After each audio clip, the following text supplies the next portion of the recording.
Alright guys, welcome back to the channel. In this video I'm just going to walk around this 1995 BMW E36 M3.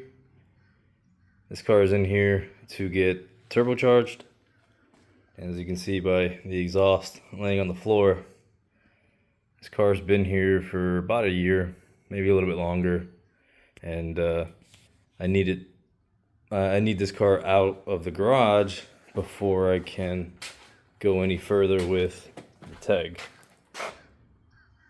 So, if you don't know about these cars, this is a inline-six S50. So I think this is the earlier model, not the S52. So a 3-liter inline-six. These are pretty special cars, and this one is kind of collapsed, as you can see. The previous owner kind of didn't really treat this car very good, but it does have a thicker head gasket for lower compression for the turbo, and head studs, all done by the previous owner. The car runs pretty good for boost, so we shouldn't have too many problems with it after boost. I will say though, this car has been pretty fun to work on. Not as easy as a Honda, of course, that's what they're known for, but still, nonetheless, it's been pretty good. Doesn't really have that bad rap you would get from a German vehicle. I guess this is before they started getting all complicated, but if you look down there, way down in there, you can see the big old turbo hanging off its bottom mount, as you can see. It is just an eBay setup. It's going to be eBay cast iron log manifold and an eBay, GT 3582 size turbo, which is a good size. I actually have a 3584 Pulsar turbo on the S2000 right now, and it spools around 4,500 RPM in the S2K, which isn't terrible, especially considering the S2K now that it's got a built motor.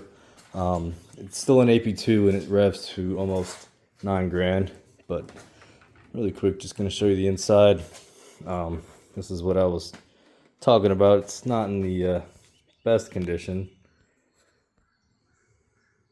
Missing the door panels. Seat's also torn just like the tag. Looks like somebody took a bite out of it. Overall, it's not too bad.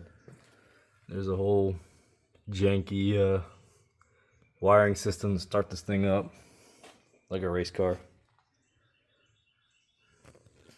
So the owner bought this car a few years ago, and he doesn't drive it much.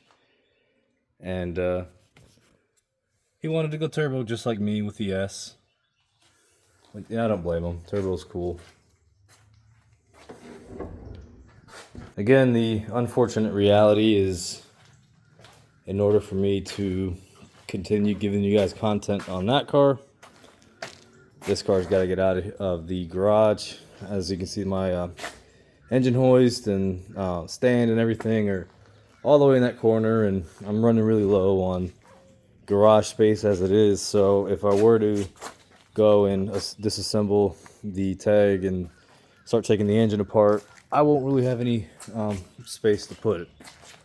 And this car is about 70% done. We're doing the clutch right now. That's the drive shaft sitting there on the ground.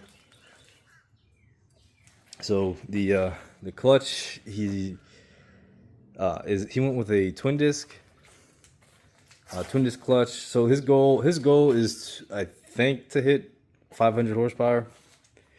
So he went with a twin disc clutch. He's gonna go probably with some obnoxiously large injectors and fuel pump just to hit 500 horsepower, because I think the limiting factor with these cars is going to be the engine. The S50 bottom end, I don't believe they can handle much more than 500 horsepower, although I don't know these cars that well. But like I said, it is built a little bit for turbo. It's got the head studs and the higher or the thicker head gasket for the lower compression. I think at the end of the day, the limiting factor on these cars is going to be the engine. But still, 500 horsepower is plenty fast. My S2000 is pushing about that on a good day. Really, my S2000 is probably somewhere around the range of 400 to 450 out here in this Florida weather, where it's pretty much always above 70 degrees ambient outside. But either way, yeah, that's what we got in store for this car. Should be a good one. I'll do videos on it. I'll keep trying to do videos on it just to keep you guys updated on the progress, because we like all the cars here. We don't, we don't discriminate. We'll work on anything, especially turbo anything. I'm a huge proponent into turboing stuff because, I mean, there's nothing quite like it. It's just really fun and quite simple to do. I mean, we did this a while ago now, and it wasn't the hardest thing to do. I would say the hardest thing for this car to do was probably removing the oil pan to do the drain. Ooh. So here's the drain hanging off the oil pan. For anyone curious, that drain is actually just from some old AC line that we had lying around. We just repurposed it for the turbo drain. That's actually how I did it on the S2K as well, and it's working great so far. I mean, I've got a couple thousand miles on the S with no problems. But here's a better look. It's gonna be kind of hard in here to fit the downpipe because the transmission is like right there, right off of the back of the housing of the turbo. And another problem we're gonna run into is the wastegate.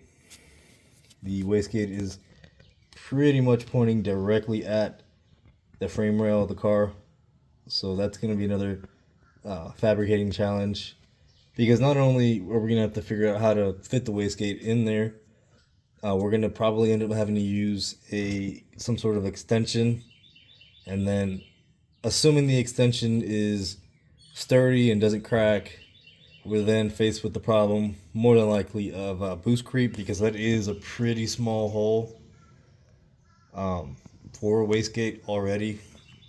I mean, maybe not if it was just hanging there with no extension, but we're gonna hope it works. But yeah, that's gonna do it, guys. Just a quick overview of this E36 M3 that's in my garage. Maybe I can make some more content for you guys, and either way it goes, this car's got to get out so this one can get in there. So anyways, thanks for watching, guys, and I'll catch you on the next one.